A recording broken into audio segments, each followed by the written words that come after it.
اعوذ باللہ من الشیطان الرجیم بسم اللہ الرحمن الرحیم۔ السلام علیکم، آپ سب دیکھ رہے ہیں میرا YouTube channel Islam with foreign. کیسی ہے میری یوٹیوب فیملی؟ امید کرتی ہوں کہ آپ سب بالکل ٹھیک ہوں گے۔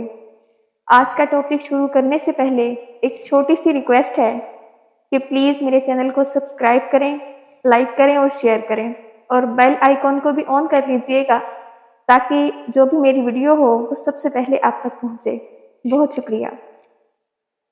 آج کا ہمارا ٹاپک ہے کہ نماز میں دل کیوں نہیں لگتا؟ نماز میں دل کیسے لگے گا جب دل سے نماز ہی نہ پڑھی ہو؟ بس ایسے فارمیلٹی پوری کر دی ہو کہ نماز تو پڑھنی ہے نا، تو بس فارمیلٹی ہی پوری کر دی ہو کہ جی اذان ہو گئی اور اب بس نماز پڑھنی ہے، اسی لیے نماز میں دل نہیں لگتا۔ جبکہ نماز کا پڑھنا ایسے ہے یعنی جیسے ہم اللہ پاک سے ملاقات کر رہے ہیں، اللہ پاک کے ساتھ حاضری ہے، جیسے کہ حاضری دے رہے ہیں ہم۔ کتنی خوبصورت بات ہے نا کہ اللہ پاک سے ہم ملاقات کر رہے ہیں اور ملاقات کے لیے بیٹھے ہیں، ملاقات کے لیے گئے ہیں، لیکن اہتمام ہی نہیں کیا۔ جب ہم نے اہتمام ہی نہیں کیا تو کیسے ہوگی، کیسے لگے گا ہمارا نماز میں دل، اور کیسے ہماری نیت ہوگی؟ سوچئے کہ جب ہم نے کسی سے ملنا ہوتا ہے یا کسی کو گھر پہ بلانا ہوتا ہے یا کسی اہم رشتہ دار سے یا کسی عزیز سے ملاقات کرنی ہوتی ہے تو کتنا اہتمام کرتے ہیں ہم، پابندی کرتے ہیں ہم، ہر وہ کام کرتے ہیں کہ اس کو برا نہ لگ جائے۔ لیکن جب ہم نے نماز پڑھنی ہوتی ہے تب ہم ایسے کسی بھی چیز کا خیال نہیں کرتے، بس جلدی جلدی سے اپنے کاموں کو بھی نپٹا رہے ہیں، اور اسی دوران نماز کا ٹائم اگر مل بھی گیا ہے، فرصت اگر مل بھی گئی ہے تو جلدی جلدی سے نماز پڑھی اور بس ختم۔ جبکہ وہ تو اللہ پاک کے ساتھ ملاقات تھی، تو ملاقات کیسی رہی کہ جب دل ہی نہیں تھا، اور تو نماز میں دل ہی کیسے لگے گا آپ کا؟ جب کسی افسر سے ملنا ہوتا ہے اور اس کے پاس کوئی کام لے کر جائیں اور تو جی سر کر رہے ہوتے ہیں، ہم بڑے ہاتھ باندھ کے اور بڑی التجا کر رہے ہوتے ہیں، کیونکہ اس کے ساتھ ملاقات ہوتی ہے۔ اور جب اللہ پاک سے ملاقات ہوتی ہے تو ہمیں کسی چیز کا علم نہیں ہوتا۔ کیوں؟ کیونکہ ہم نے ترجمہ تفسیر کے ساتھ قرآن پاک کو پڑھا ہی نہیں۔ جب ترجمہ اور تفسیر کے ساتھ پڑھا ہی نہیں تو سمجھ کیا آئے گا؟ ہم جب نماز شروع کرتے ہیں اور سورتیں پڑھ رہے ہیں، ہمیں کیا سمجھ آئے گی؟ ہم تو یوں بس جیسے عربی پڑھ رہے ہیں اسی طرح ہی ہوگا نا۔ جب ہم کسی بچے سے، ایسے چھوٹے بچے سے بات کریں اور انگلش میں بات کریں تو وہ تو ہماری شکل ہی دیکھ رہا ہوتا ہے، اس کو کچھ سمجھ نہیں آتی۔ کیوں؟ کیونکہ وہ اس کا میننگ ہی نہیں جانتا، وہ اس کا مطلب ہی نہیں جانتا۔ اور جب اس کو مطلب پتہ لگ جاتا ہے تو بڑی توجہ سے وہ ہماری بات کو سنتا ہے۔ ایسا ہی ہے نا؟ تو ترجمہ اور تفسیر کے ساتھ ایک دو بات تو قرآن پاک ضرور پڑھیں، کیونکہ ہمیں ہر سورت کا جب ترجمہ اور تفسیر آئے گی ہمیں سمجھ آئے گی کہ اس میں وہ جو عربی ہے ہماری لکھی ہوئی، ہمارا قرآن پاک ہمیں کیا کہہ رہا ہے۔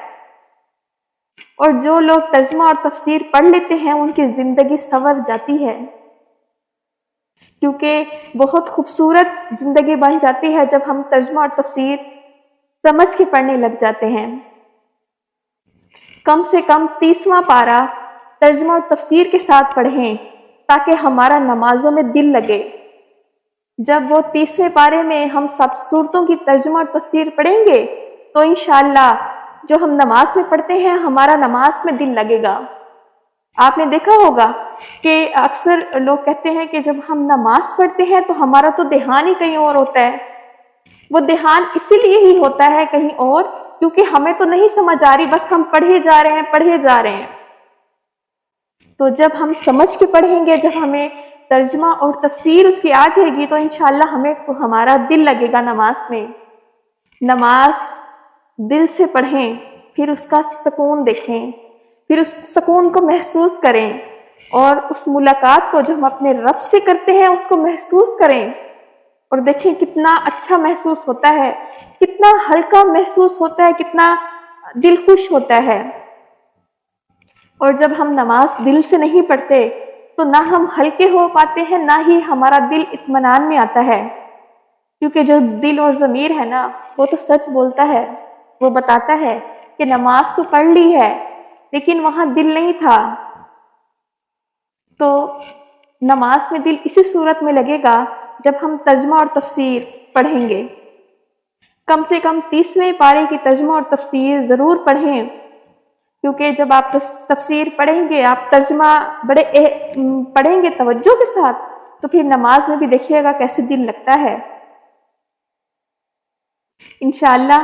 اور آپ سب سے میری چھوٹی سی ایک اور التجا ہے کہ جب بھی نماز پڑھیں تو سجدہ لمبا کریں، کیونکہ جو لمبا سجدہ ہے وہ اللہ پاک کو بہت پسند ہے، اور جو آپ کے دل میں ہے وہ مانگیں، سجدے میں گڑ گڑا کے مانگیں، اللہ پاک ضرور سنیں گے اور آپ کو ضرور دیں گے۔